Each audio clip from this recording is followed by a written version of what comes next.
Good morning students. Kirtidas Mundada Bal Bharati माध्यमिक विद्यालय के यूट्यूब चैनल में आप सब बच्चों का स्वागत है। आज हम क्लास 9 विषय हिंदी में लेंगे पाठ 15 मेघ आए के आगे के प्रश्न उत्तर।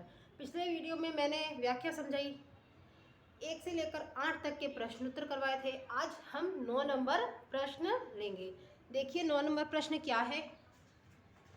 कविता में कवि ने आकाश में बादल और गांव में मेहमान, मेहमान कौन मतलब दामाद, के आने का जो रोचक वर्णन किया है उसे लिखिए। मतलब कि यहाँ पर इस कविता में कवि ने आकाश में जो बादल आए थे और गांव में जो मेहमान अर्थात जो दामाद आया है उसका जो रोचक वर्णन किया है वह वर्णन हमें इस क्वेश्चन के आंसर में लिखना है। ठीक है, लिखते हैं हम। कविता में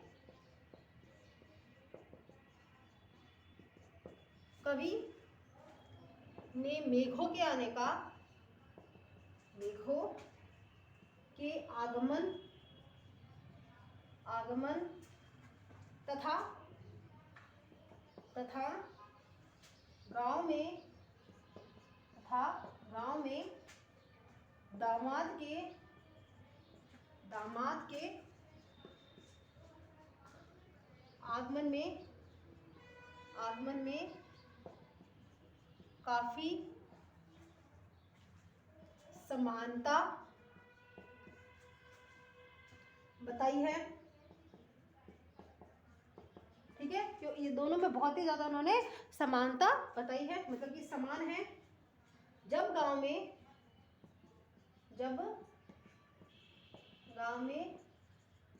मेघ दिखते हैं तो गांव के सभी लोग, गांव के सभी लोग उत्साह के साथ उसके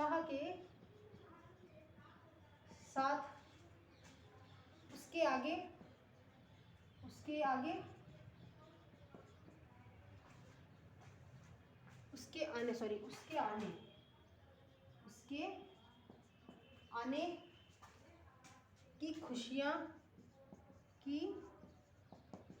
खुशियां मनाते हैं। हवा के तेज बहाव से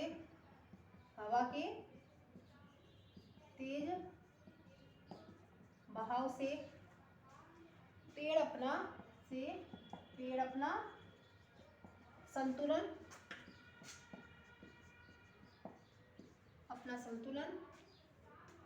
खो बैठते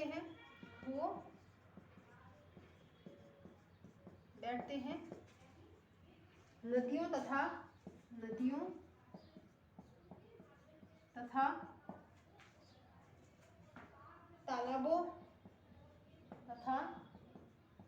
तालाबों के जल में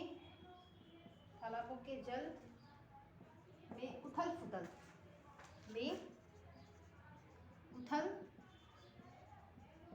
पुथल होने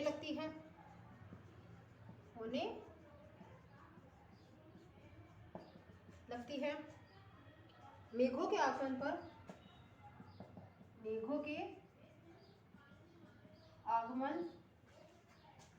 पर प्रकृति के अन्य अवयव भी प्रभावित होते हैं। एक बार मैं इतना ही लिख रही हूँ, इसके बाद ऊपर लिख दूंगी। ठीक है, पहले आप ये देख लीजिए। कविता में कवि ने मेघों के आगमन तथा गांव में दामाद के आगमन में काफी समानता बताई है।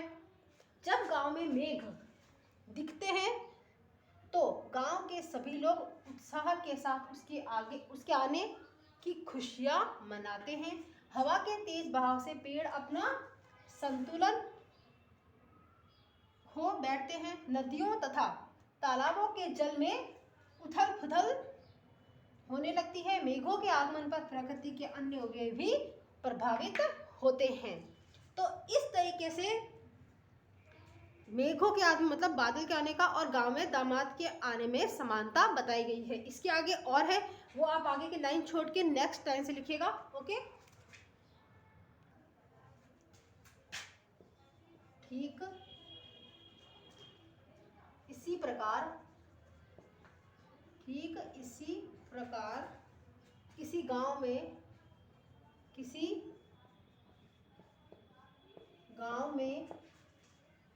जब कोई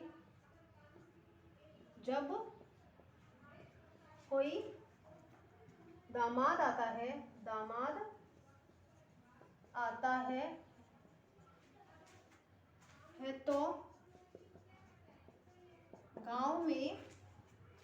तो गांव के सभी सदस्य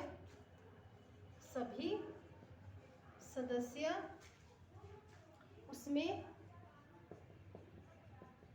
बढ़ चढ़कर भाग लेते हैं। स्त्रियां चिक की आड़ में दामाद को देखने का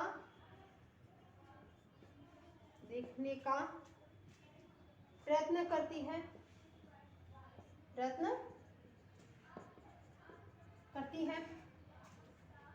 गांव के सबसे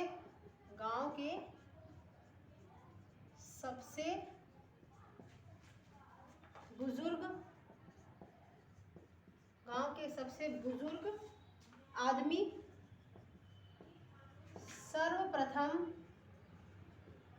सर्वप्रथम उसके समक्ष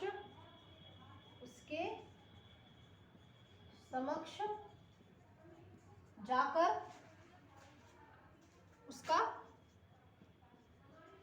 उसका आदर सत्कार करते हैं।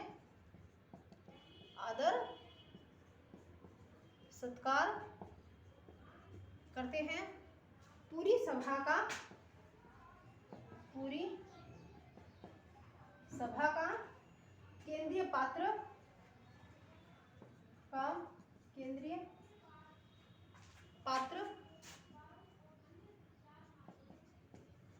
केंद्रीय पात्र वही होता है। ठीक है, एक बार देख लीजिए। ठीक इसी प्रकार किसी गांव में जब कोई दामाद आता है तो गांव के सभी सदस्य उसमें बढ़ चढ़कर क्या लेते हैं, भाग लेते हैं या हिस्सा लेते हैं। स्त्रियां चिक की आड़ में, चिक क्या होती है, एक पर्दा होता है बांस का। ठीक है, स्त्रियां चिक की आड़ में दामाद को देखने का प्रयत्न करती हैं।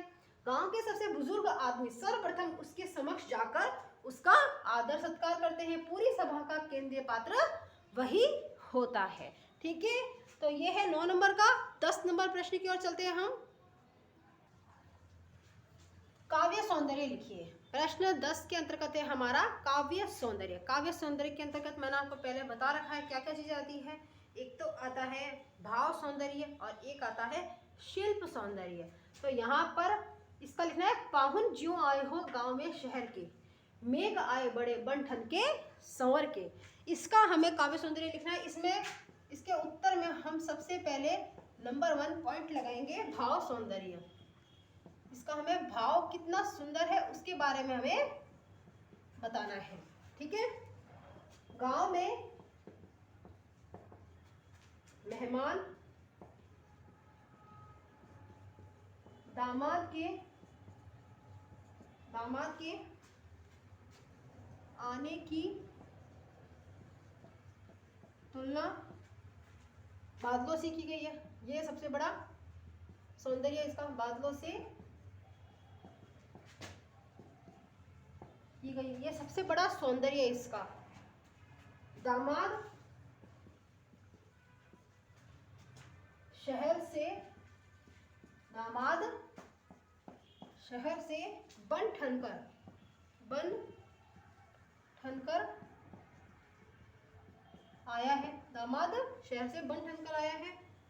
इसमें इसमें बादलों के सौंदर्य की कवि के अनुसार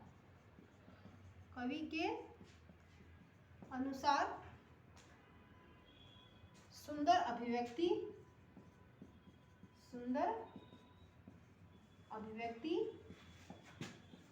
की गई है।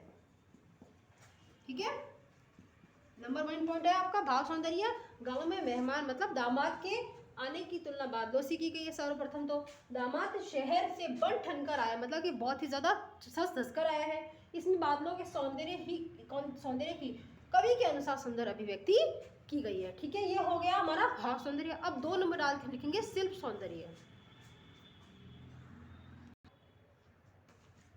शिल्प सौंदर्य है, इसमें उत्प्रेक्षा अलंकार,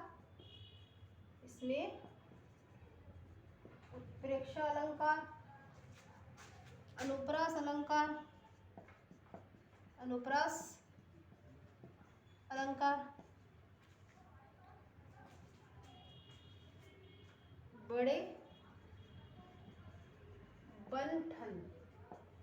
बड़े बनठन के तथा मानवीकरण अलंकार,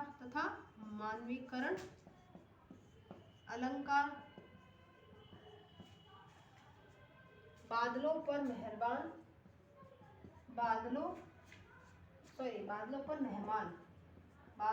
मेहमान का आरोप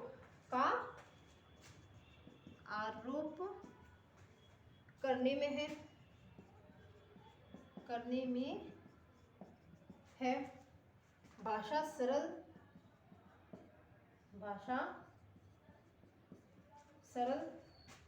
भावानुकूल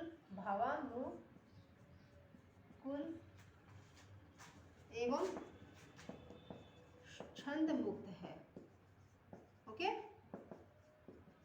शिल्प सौंदर्य में हमेशा अलंकार के बारे में, भाषाओं के बारे में, छंदों के बारे में आता है। इसमें हमारे है उत्प्रेक्षा अलंकार, अनुप्रास अलंकार, बड़े बनठन के। इसमें मैंने बता रखा है अनुप्रास अलंकार में आपको कि जब एक वर्ण 2 से 3 बार आ जाए तो वहां पर अनुप्रास अलंकार होता है। यहाँ पे ब 2 टाइम्स आया हुआ है। तथा मानवीकरण अलंकार बादलों पर मेहमान का आरोप करने में है। मानवीकरण अलंकार इसीलिए है यहाँ पे क्योंकि मेघ जो बादल है उसे किसकी तुलना की गई है? दामाद की। तो दामाद क्या है? मानव है। ठीक है, भाषा सरल और भावों के अनुकूल है एवं छंद मुक्त है। ठीक है, नेक्स्ट प्रश्न देखते हैं। देखिए बच्चों, 11 नंबर जो प्रश्न है आपका रचना और अभिव्यक्ति का है। इसके अंतर्गत प्रश्न देखिए, वर्षा के आने पर अपने आसपास के वातावरण में हुए परिवर्तनों को ध्यान से देखकर एक अनुच्छेद लिखिए। इसमें वर्षा के आने पर उसके बाद जो वातावरण होता है, हमारे चारों ओर का जो वातावरण होता है, उसके बारे में जो परिवर्तन होते हैं उनके बारे में हमें एक अनुच्छेद लिखना है। तो ये प्रश्न मैं आपको स्वयं करने के लिए दे रही हूँ। ठीक है, तो आप ये 11 नंबर प्रश्न आप स्वयं करेंगे। मैं आपको 12 नंबर करवा रही हूँ। ओके, कवि ने पीपल को ही बड़ा बुजुर्ग क्यों कहा है? लिखिए, कवि ने पीपल को ही बड़ा बुजुर्ग क्यों बताया है, इसके बारे में हमें लिखना है। क्यों है पीपल बुजुर्ग, क्यों बताया है कवि ने, क्या कारण है ऐसा, उसके बारे में हम लिखेंगे। पीपल का पेड़ आकार में विशाल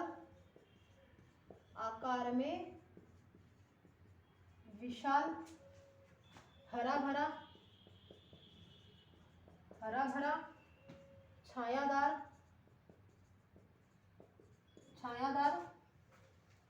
होने के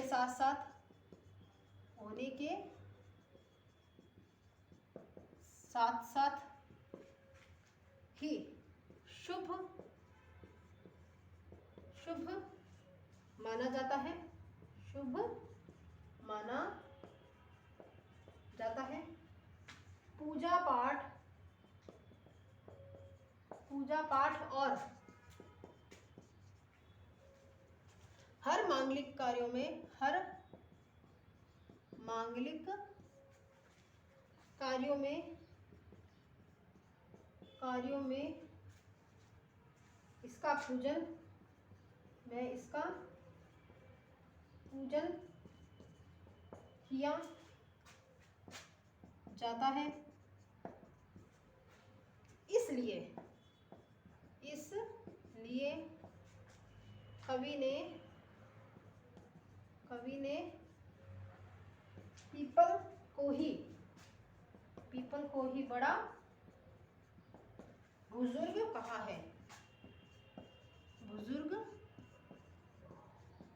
कहा है। ठीक है, क्यों भाई? पीपल का पेड़ आकार में बहुत ही बड़ा विशाल होता है, हरा भरा होता है, छायादार होने के साथ साथ वह शुभ भी माना जाता है क्योंकि इसमें विष्णु भगवान जी का वास होता है। पूजा पाठ और हर मांगलिक कार्यों में इसका पूजन किया जाता है, इसलिए कवि ने पीपल को ही बड़ा बुजुर्ग कहा है। ठीक है बच्चों, आगे देखते हैं 13 नंबर प्रश्न। कविता में मेघ को पाहुन के रूप में चित्रित किया गया। पाहुन मतलब मेहमान। हमारे यहाँ अतिथि मतलब दामाद को विशेष महत्व प्राप्त है, विशेष महत्व प्राप्त होता है दामाद को। लेकिन आज इस परंपरा में परिवर्तन आया है। आज क्या है? इस परंपरा में परिवर्तन आ गया है। दामाद को इतना कोई स्पेशल फील नहीं कराया जाता है। आपको इसके क्या कारण नजर आते हैं? लिखिए, इसके क्या कारण है ऐसा जो कि आज के जीवन में हमारे दामाद को कम महत्व प्राप्त है। इसके बारे में हमें लिखना है। हमारे समाज में आए इन परिवर्तन के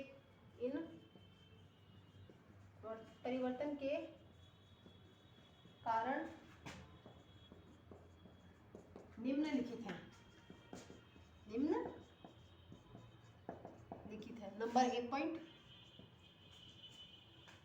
अब पुरानी मान्यताओं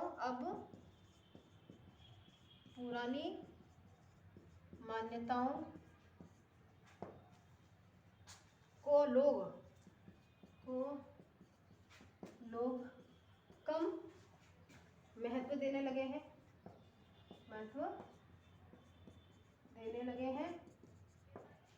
क्या है? अब पुरानी मान्यताओं को लोग क्या देते हैं? कम महत्व देते हैं, कम आंकते हैं। नंबर 2 पॉइंट, अब दामाद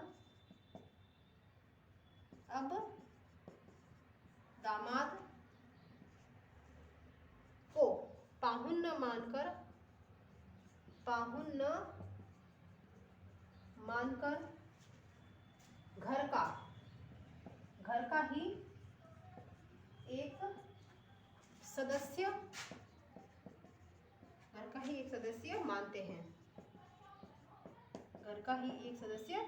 मानते हैं। ठीक है। 3 नंबर पॉइंट, शिक्षा के प्रसार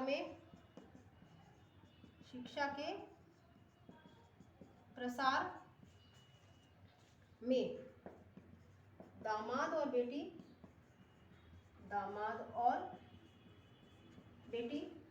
का पक्ष बराबर हो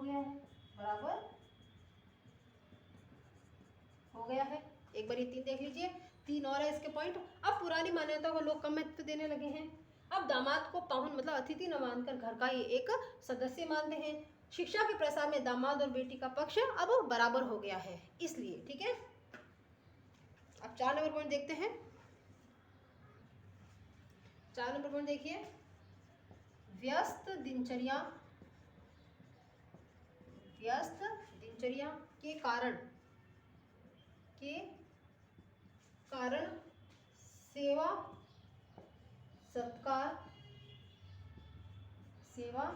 सत्कार करने का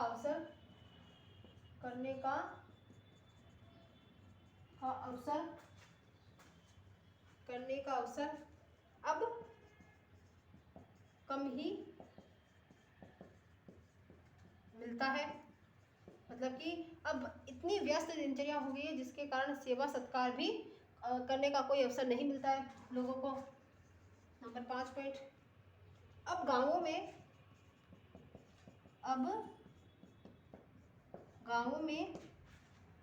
अतिथि सत्कार की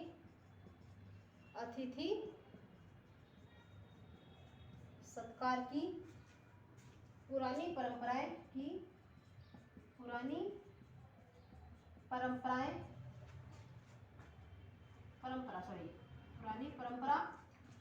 का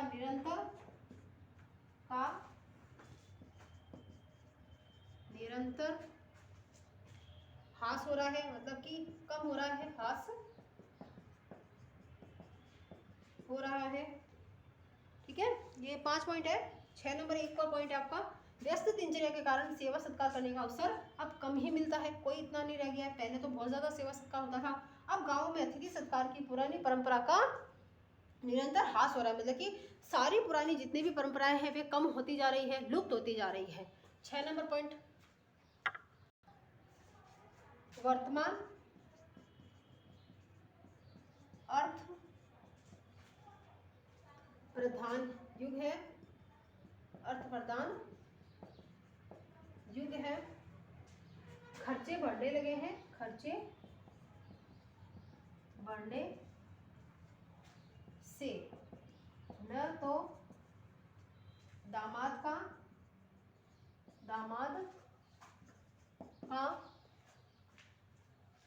इतना आकर्षण रह गया है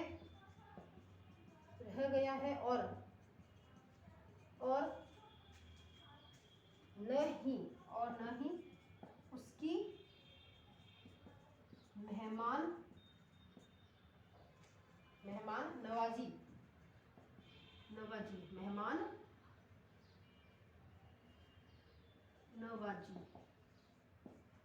नवाजी करने में लोगों की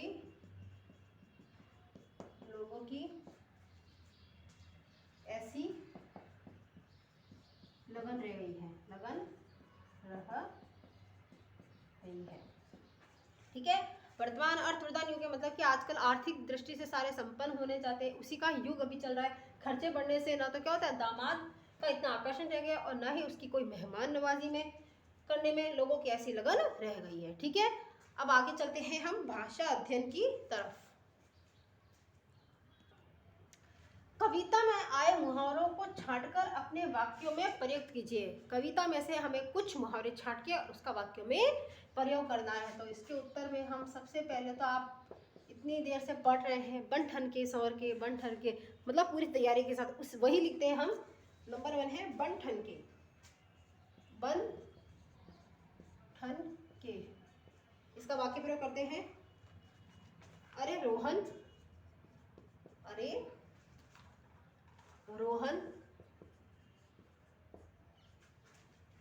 शादी के मंडप में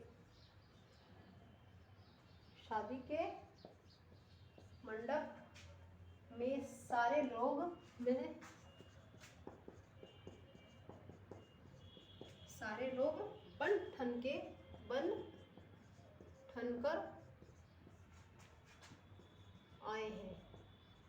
अरे रोहन शादी के मंडप में सारे लोग क्या है, बन ठन कर आए हैं। नंबर 2, बांध टूटना। सब्र का बांध टूटना मतलब धैर्य टूट जाना। तो इसमें हम क्या लिखेंगे, मिठाइयाँ देखकर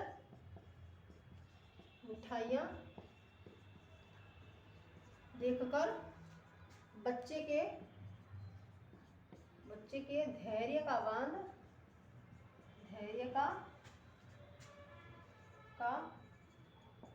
बांध टूट गया। नंबर 3, गांठ खुलना। गांठ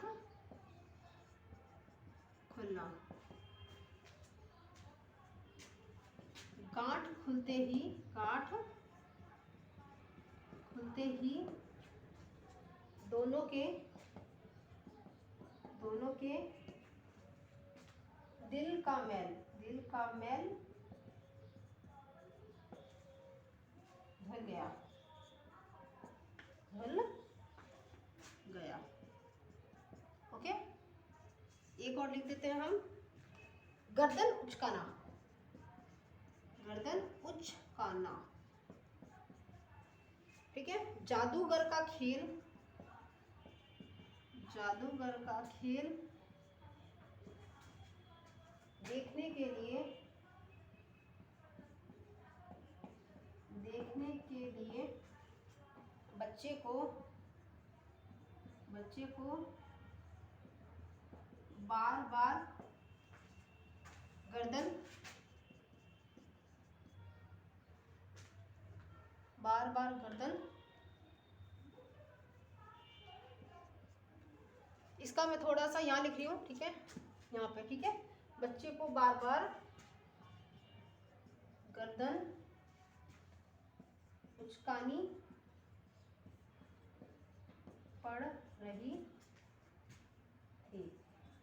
ठीक है, अब देख लीजिए, गर्दन, जादूगर का खेल देखने के लिए बच्चे को बार बार क्या करनी थी, गर्दन उचकानी पड़ रही थी। ठीक है, तो ये आपका 14 नंबर प्रश्न था। अब हम 15 नंबर प्रश्न की ओर चलते हैं। इसमें आया है कविता में प्रयुक्त, कविता में प्रयुक्त आंचलिक शब्दों की सूची बनाइए। आंचलिक मतलब जो ग्रामीण क्षेत्र में शब्द आते हैं वह, अब हमको इसी कविता में से निकालने हैं। इसमें आंचलिक शब्द के अंतर्गत नंबर 1 आएंगे बन-ठन, एक तो यही हम पढ़ रहे हैं, बन-ठन। नंबर 2 पाहुन, नंबर 3 घाघरा, घाघरा क्या है, आंचलिक शब्द है। ठीक है, जुहार, जुहार का मतलब होता है गुहार लगाना। नंबर 5 ओट, किवार, किवार मतलब किवाड़, परात, अटारी। ठीक है, ये कुछ शब्द हैं जो ये आंचलिक शब्द है। ठीक है, इसके आगे हम 16 नंबर प्रश्न की ओर चलते हैं।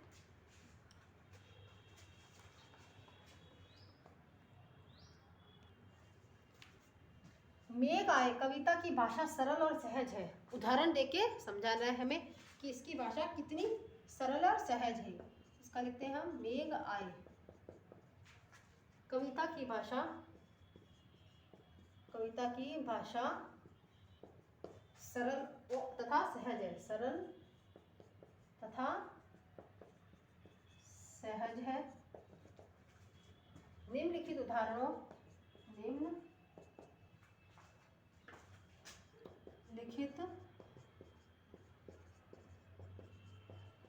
उदाहरणों द्वारा इसे स्पष्ट किया जा सकता है। नंबर 1, इसमें से कौन कौन से ऐसे उदाहरण आए, देखिए। नंबर 1 है मेघ आए बड़े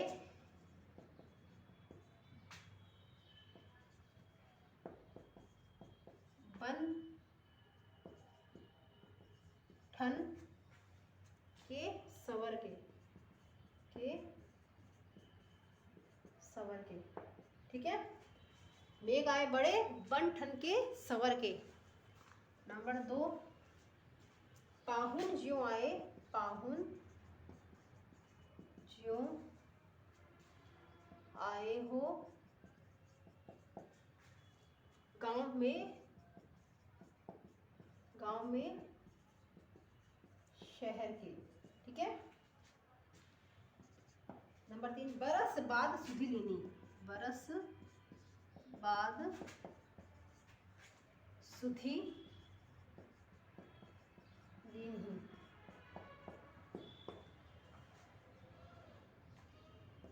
पेड़ झुककर झांकने लगे, पेड़ झुककर झांकने लगे।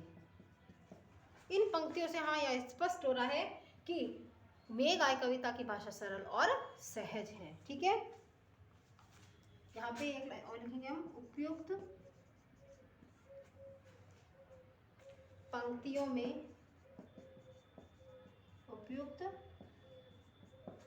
में ज्यादातर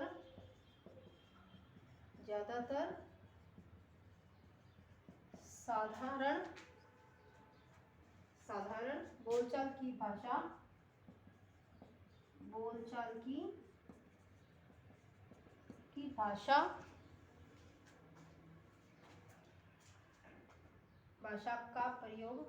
का प्रयोग किया गया है।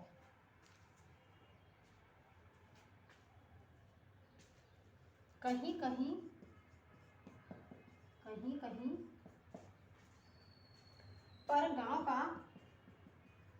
पर गांव का माहौल स्थापित करने के लिए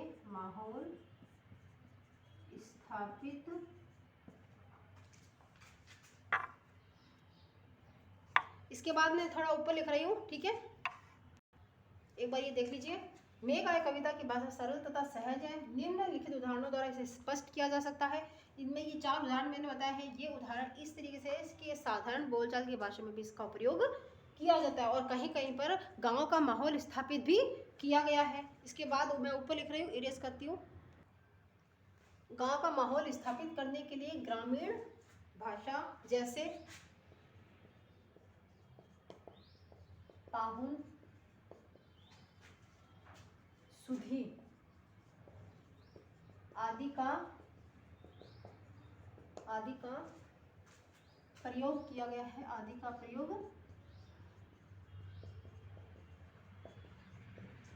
गया है। उसे समझने में